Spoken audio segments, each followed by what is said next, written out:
एक समय की बात है। किसी एक राज्य में हरिशंकर नाम का राजा राज करता था। उस राजा के 3 बेटे थे। उसकी ख्वाहिश थी कि वह उसका सबसे काबिल बेटा उसकी राजगद्दी संभाले, लेकिन वह इस बात लेकर संशय में था कि तीनों में से किसे वह अपना राजपाट सौंपे। एक दिन राजा को एक तरकीब सूझी।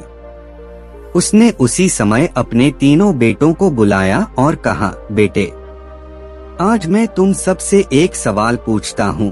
अगर तुम लोगों के सामने एक गुनहगार खड़ा हो तो तुम उसके साथ क्या करोगे? इस पर राजा के पहले बेटे ने कहा, उस अपराधी को सजाए मौत दी जानी चाहिए।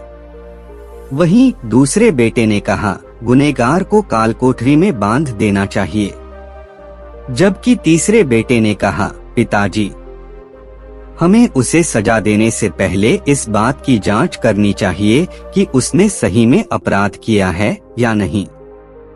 इस पर राजा के तीसरे बेटे ने सभी को एक कहानी सुनाई। एक राजा था जिसके पास एक बुद्धिमान तोता था।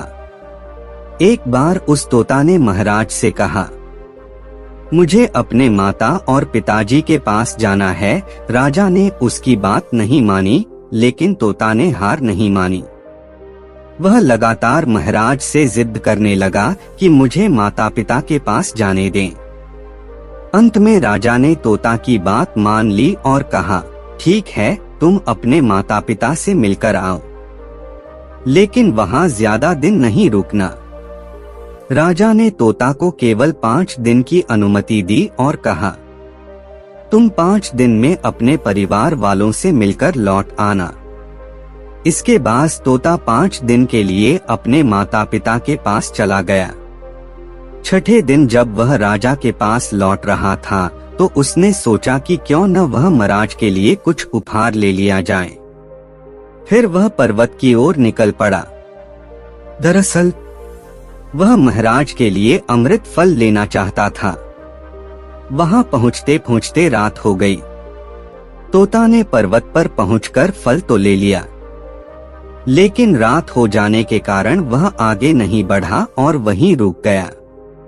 उस रात जब तोता सो रहा था तभी एक सांप वहां आया और उसने राजा के लिए गए अमृत फल को खाने लगा। सांप ने फल को खाया, इस कारण उस फल में जहर फैल गया था। हालांकि तोते को इस बात की भनक तक नहीं थी।